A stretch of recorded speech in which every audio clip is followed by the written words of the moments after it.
Hello students, I am Shivam Sahu. आज जो हम बात करने वाले हैं class 12 chapter number second inverse trigonometric function. Okay, तो यहाँ पर chapter number second inverse trigonometric function को स्टार्ट करने के पहले यहाँ पर इसका बेसिक इंट्रोडक्शन पार्ट देखेंगे चैप्टर नंबर सेकंड का। तो यहाँ पर ध्यान समझिएगा कि इस चैप्टर में पढ़ना क्या है। ओके, इस चैप्टर में आपको क्या क्या आइडेंटिटीज पढ़नी है, क्या डोमेन रेंज पढ़ना है। ओके, देखिए जैसे आप 11th क्लास की बात करी जाए तो 11th क्लास में आप इन ट्रिग्नोमेट्रिक फंक्शन पढ़ के आए हैं, बट यदि 12th क्लास की बात करी जाए तो आपको यहाँ पर क्या पढ़ना है, इनवर्स पढ़ना है। ओके, इनवर्स ट्रिग्नोमेट्रिक फंक्शन पढ़ना है, यानी पूरा उल्टा। इनवर्स मतलब पूरा उल्टा पढ़ना है ट्रिग्नोमेट्रिक फंक्शन का। ओके, तो यहाँ पर सबसे पहले इसे स्टार्ट करने के पहले, इनवर्स ट्रिग्नोमेट्रिक फंक्शन को स्टार्ट करने के पहले सबसे पहले यहाँ पर 11th क्लास का थोड़ा सा ट्रिग्नोमेट्रिक फंक्शन की डोमेन और रेंज पे फोकस करेंगे। ओके, तो यहाँ पर अपन ध्यान से देखिएगा, basic introduction of chapter number 2 में सबसे पहला जो टॉपिक अपन यहाँ पर पढ़ेंगे, वो यहाँ पर जो टॉपिक पढ़ेंगे वो पढ़ेंगे अपन डोमेन रेंज, जो कि पढ़ेंगे अपन domain range of trigonometric function. Trigonometric function. Okay, यहां पर सबसे पहले अपन domain range of trigonometric function देखेंगे। तो यहां पर क्या होता है देखिएगा, सबसे पहले यहां पर मैं बता देता हूं ट्रिग्नोमेट्रिक फंक्शन में आपको क्या क्या पढ़ना होता है। Sine theta, cos theta, tan theta. Then इन तीनों के उल्टे क्या क्या होते हैं, cosec theta, then sec theta, then cot theta. Okay, तो यहां पर अपन देखेंगे डोमेन एंड रेंज के बारे में बात करने वाले ट्रिग्नोमेट्रिक फंक्शन में। तो यहां पर देखिए जो ट्रिग्नोमेट्रिक फंक्शन आपकी जो होती है वो क्या क्या होती है, साइन एक्स होता है, देन कॉस एक्स होता है, देन थर्ड आपका ये होता है टेन एक्स, देन फोर्थ आपका जो साइन का उल्टा यहाँ पे लिख देता हूं मैं कोसेक एक्स, देन फिफ्थ आपका मैं यहाँ पे लिख देता हूं सेक एक्स, देन सिक्स्थ आप बोलेंगे यहाँ पर कॉट एक्स। ओके, देखिए अभी यहाँ पर इनवर्स ट्रिग्नोमेट्रिक फंक्शन के बारे में बात नहीं कर रहे हैं, अभी 11th क्लास का थोड़ा सा एक टॉपिक रिवाइज कर रहे हैं, domain range of trigonometric function. Okay, तो यहाँ पर ध्यान समझिएगा कि ये sine x, cos x, tan x, cosec x, sec x और कॉट एक्स, इनकी डोमेन और रेंज क्या क्या होती है। ओके, तो यहाँ पर इनकी डोमेन और रेंज के बारे में बात करेंगे, क्योंकि आपको यदि ये समझ में आ जाएगा तो आप इनवर्स का थोड़ा सा सिंपल रहेगा समझने के लिए। ओके, तो यहां पर देखिएगा इसकी डोमेन और रेंज फाइंड करते हैं। सबसे पहले मान लीजिए मैं डोमेन की बात करता हूं, देन आफ्टर दैट मैं रेंज की बात करूंगा। ओके, सबसे पहला अपन बात करेंगे साइन की। ओके, तो साइन की जो डोमेन होती है वो क्या होती है, ऑल रियल नंबर। क्या होती है, ऑल रियल नंबर। ओके, अब रेंज की बात करी जाए, रेंज मतलब जो फाइंड आउट होता है, तो अपन देखते थे वहां पर टेबल में जो अपने को फाइंड आउट होता था, इसकी जो रेंज होती है वो क्या होती है, -1 to 1। तो इस तरीके जो साइन की जो डोमेन है वो क्या है, ऑल रियल नंबर, एंड जो रेंज है वो क्या है, -1 to 1। ओके, तो इस तरीके से साइन की domain and range find out होगी। अब बात करते हैं cos x की, cos x की। तो cos x में मैं देखूंगा इसकी भी जो डोमेन होती है वो क्या होती है, ऑल रियल नंबर। क्या होती है, all real number. But range जो होती है वो क्या होती है, -1 to 1। इस तरीके से आपकी ये क्या होती है, रेंज होती है। ओके, तो यहाँ पर cos x की भी बात हो गई है। अब बात करते हैं अपन tan x के लिए। तो tan x के लिए डोमेन क्या होगी और रेंज क्या होगी। ओके, तो यहाँ पर ध्यान समझिएगा tan x की डोमेन क्या होती है। जैसे मान लीजिए मैंने देखा 10x की जैसे डोमेन की बात करी जाए तो 10x की डोमेन क्या होती है, all real number. Okay, domain मतलब अपन जो पुटअप करते हैं वो क्या होती है यहाँ पे, ऑल रियल नंबर। पर बात करी जाए जैसे 10x को यदि आपको लिखना हो तो आप क्या लिख सकते हैं, साइन एक्स अपॉन में कॉस एक्स। ओके, पर यदि मेरे को 10x की वैल्यू फाइंड आउट करना तो कॉस एक्स का भी आपका 0 नहीं होना चाहिए, क्योंकि यदि ये कॉस एक्स 0 हो गया तो इसका मतलब 10x की वैल्यू क्या हो जाएगी, इनफाइनाइट हो जाएगी। ओके, तो इसीलिए आपको जो डोमेन होती है वो क्या होती है, all real number, but except cos theta 0 नहीं होना चाहिए, इसीलिए all real number but except, ये क्या है, बट एक्सेप्ट जैसे मान लीजिए x tends to x is equal to 2n + 1 π/2। Okay, तो यहां पर मैंने इस तरीके से डिफाइन करा कि ऑल रियल नंबर हो सकता है पर cos x इक्वल टू 0 नहीं होना चाहिए। ये इसका जनरल सॉल्यूशन है जो कि आपने क्लास 11th में पढ़ा था। जब भी cos x इक्वल टू 0 होता है तो x इक्वल टू क्या हो जाता था, 2n + 1 π/2। ओके, तो 10x की जो डोमेन होती है वो क्या होती है, all real number but except x equal to 2n + 1 π/2। Okay, तो इस तरीके से ये डोमेन होती है। देन रेंज की बात करें तो यहाँ पे जो रेंज होती है वो क्या होती है, ऑल रियल नंबर। ओके, इस तरीके से आपके 10x की बात हो गई। अब बढ़ते हैं अपन cosx की ओर। cosx को भी यहाँ पर आप देखिएगा, सबसे पहले यदि cosx को लिखना हुआ तो क्या लिखेंगे, 1/sin x लिखेंगे। ओके, तो इस तरीके से मैंने 1/sin x लिख दिया है यहाँ पर। अब देखिए इसकी भी जैसे डोमेन की बात करूं तो मैं ऑल रियल नंबर यहाँ पे पुट कर सकता हूं, बट एक्सेप्ट क्या होगा, यहाँ पर sin x जो है वो जीरो नहीं होना चाहिए। क्या नहीं होना चाहिए, sin x जो है वो क्या नहीं होना चाहिए, जीरो। तो इसका मतलब all real number but except x tend to x is equal to n pi, because यदि sin x equal to zero होता तो उसके लिए जो जनरल सोल्यूशन होता है वो क्या होता है, x equal to n pi. Okay, बोल सकते हैं यहां पर, आप बोल सकते हैं n belong to integers. Okay, n belong to integer. Okay, तो इस तरीके से ये cosx की क्या होती है, डोमेन होती है। अब बात करी जाए रेंज की, तो रेंज क्या होती है देखिएगा, जैसे रेंज की बात करी जाए तो रेंज जो होगी वो क्या होगी, यहाँ पे ऑल रियल नंबर ही होगी, बट एक्सेप्ट क्या होगी यहाँ पर, -1 to 1।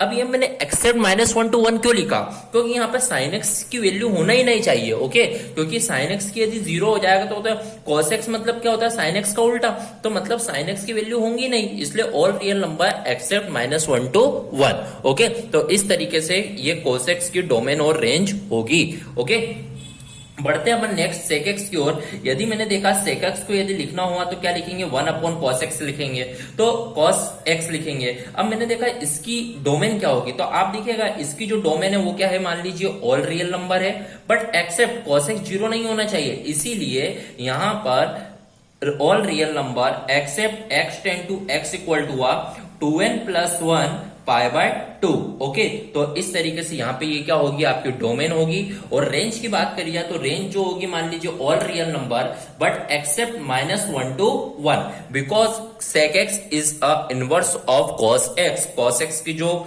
आप देखिएगा यहाँ पर जो रेंज होती है वो -1 to 1, तो यहाँ पर जो cos x की होती है तो यहाँ पे sec x में क्या होगा, वो ये नहीं होगा यहाँ पर। ओके, तो इस तरीके से मैंने यहाँ पर sec x की भी डोमेन और रेंज आपको बता दी है। आफ्टर दैट मैं बात करता हूँ cot x की, तो cot x को लिखने का तरीका क्या होता है, cos x अपॉन में sin x। चलो ठीक है, ये लिख दिया। अब मैंने देखा यहाँ पर cot x को लिख तो दिया, बट यहाँ पे मान लीजिए all real number but except sin x zero नहीं होना चाहिए, इसीलिए x tend to x is equal to n pi, x is equal to x tend to x is equal to n pi, where आप बोल सकते हैं कि n belong to integers. Okay, तो इस तरीके से cot x की क्या हो जाएगी, डोमेन हो जाएगी। और रेंज की बात करी जाए तो यहाँ पे रेंज क्या होगी, यहाँ पर ऑल रियल नंबर। ओके, तो इस तरीके से अपन ने क्लास 11 का थोड़ा सा रिवाइज करा है कि यहाँ पर जो ट्रिग्नोमेट्रिक फंक्शन होते थे उसकी डोमेन और रेंज किस तरीके से यहाँ पर होती थी। ओके, अब यहाँ पर जो क्लास 12 का अपना जो सेकंड चैप्टर है वो यहाँ पर क्या पढ़ना है आपको, इनवर्स ट्रिग्नोमेट्रिक फंक्शन। ओके, तो इनवर्स ट्रिग्नोमेट्रिक फंक्शन की डोमेन और रेंज को फाइंड आउट करने के लिए थोड़ा सा अपने को बेसिक इंफॉर्मेशन ये पता होना चाहिए थी, इसीलिए मैंने आपको यहाँ पर ये बेसिक इंफॉर्मेशन 11th क्लास की बताई है। ओके, अब जो अपने 12th क्लास की बात करी जाए तो 12th क्लास में डोमेन और रेंज इनवर्स फंक्शन की किस तरीके से फाइंड आउट करेंगे वो अपन यहां पर समझते हैं। ओके, तो यहां पर ध्यान से देखिएगा, यहां पर भी मैं फाइंड आउट करूंगा domain range of inverse trigonometric function, inverse trigonometric function. Okay, अब मैं जो बात करने वाला हूं डोमेन रेंज की, अब इनवर्स ट्रिग्नोमेट्रिक की बात करने वाला हूं। ओके, तो यहां पर ध्यान से देखिएगा किस तरीके से फाइंड आउट करेंगे और किस तरीके से यहां पर होगा। ओके, तो सबसे पहले मैं यहां पर इनवर्स ट्रिग्नोमेट्रिक फंक्शन सारे लिख देता हूं। साइन इनवर्स एक्स, सेकंड आप लिख दें यहां पर cos inverse x, then third यहां पर लिख दें टेन इनवर्स एक्स, फिर फोर्थ यहां पर देखेंगे अपन जो लिखेंगे यहां पर cosec inverse x, then fifth की बात करी जाए तो फिफ्थ यहां पर लिखेंगे sec inverse x, then sixth की बात करेंगे तो यहां पर जो होगा वो क्या हो जाएगा, कॉट इनवर्स एक्स। ओके, इस तरीके से मैंने इनवर्स ट्रिग्नोमेट्रिक फंक्शन यहां पर सारे लिख दिए हैं। अब इसकी डोमेन और रेंज यहां पर फाइंड आउट करेंगे, तो यहां पर मैं सारे यहां पर आपके लिखूंगा, यहां पर डोमेन, यहां पर सब मैं डोमेन की बात करूंगा, देन आफ्टर दैट फिर मैं आपके यहां पर सारे रेंज की बात करूंगा। ओके, तो इस तरीके से यहां पर ध्यान समझिएगा कि इनवर्स ट्रिग्नोमेट्रिक फंक्शन की डोमेन एंड रेंज क्या होती है। ओके, अब देखिए साइन इनवर्स एक्स की बात करिए, इनवर्स मतलब आपको ट्रिग्नोमेट्रिक फंक्शन का बिल्कुल अपोजिट। ओके, तो यहां पर ध्यान से समझिएगा, जैसे डोमेन की बात करी जाए तो साइन इनवर्स की जो डोमेन होती है वो क्या होती है, -1 to 1, ओके, क्या होती है, -1 to 1 होती है। और रेंज की बात करी जाए तो रेंज जो होती है वो आपकी यहाँ पर जो होती है वो क्या होती है, -π/2 से π/2। क्या होती है, इसकी रेंज जो होती है वो क्या होती है, -π/2 से π/2, ओके। जब यदि डोमेन उसकी -1 से 1 है तो रेंज जो होगी वो क्या होगी, -π/2 से π/2 होगी, ओके। अब cos इनवर्स x की बात करी जाए तो cos इनवर्स x की जो डोमेन होती है वो होती है -1 to 1, देन इसकी जो रेंज होती है वो क्या होती है, 0 to π होती है। क्या होती है, 0 to π। तो इस तरीके से आपको यहाँ पर डोमेन और रेंज की बात करनी होगी यहाँ पर। अब देखिए, अब जैसे यहां पर मैंने साइन इनवर्स x की डोमेन बोल दिया -1 to 1, रेंज क्या होगी, यदि -1 से 1 की वैल्यू है तो वो -π/2 से π/2 ही होती है। यदि मैं बात करूंगा -1 से 1 की कॉस में तो उसकी जो रेंज होती है वो क्या होती है, 0 से π होती है, ओके। फिर टेन इनवर्स की बात करते हैं तो टेन इनवर्स में बात करी जाए तो इसकी जो डोमेन होती है वो क्या होती है, ऑल रियल नंबर। और रेंज जो होगी, जो रेंज होगी वो क्या होगी यहाँ पर, -π/2 से π/2, ओके, -π/2 से π/2 इसकी रेंज होगी, ओके। फिर मैं बात करूंगा कोसेक इनवर्स की, तो कोसेक इनवर्स की जो यहाँ पर जो डोमेन होगी वो डोमेन होगी all real number accept -1 to 1। और यहाँ पर जो रेंज होगी वो यहाँ पर जो रेंज होगी वो होगी यहाँ पर 0 to π एक्सेप्ट -π/2 से π/2, ओके। तो इस तरीके से आपको यहाँ पर रेंज का पता होना चाहिए। तो यहाँ पर जो रेंज होती है कोसेक इनवर्स की वो होती है 0 to π except -π/2, okay, except π/2, sorry, except π/2। फिर सेक इनवर्स x की बात करते हो, सेक इनवर्स x की जो डोमेन होती है वो यहाँ पर होती है all real number accept -1 to 1, but जो यहाँ पर जो रेंज होगी, सॉरी देखिएगा, कॉसेक इनवर्स x की क्या होती है, जो रेंज मैंने लिखी है 0 to π, बट एक्सेप्ट यहाँ पर 0, ओके, बट एक्सेप्ट 0। अब यहाँ पर मैं 0 एक्सेप्ट क्यों लिख रहा हूं, क्योंकि यहाँ पर कॉसेक इनवर्स को अपने को लिखने का क्या होता है, 1/sin इनवर्स होता है, 1/sin। तो साइन यहाँ पर 0 नहीं होना चाहिए, इसी कारण मैंने 0 to π एक्सेप्ट 0 लिखा है, ओके। अब मान लीजिए सेक इनवर्स की बात कर रहा हूं तो सेक इनवर्स की जो डोमेन होती है वो क्या होती है, all real number accept -1 to 1, but बात करूंगा इसकी रेंज की तो रेंज जो होती है वो क्या होती है, 0 to π एक्सेप्ट यहां पर π/2, ओके, एक्सेप्ट π/2।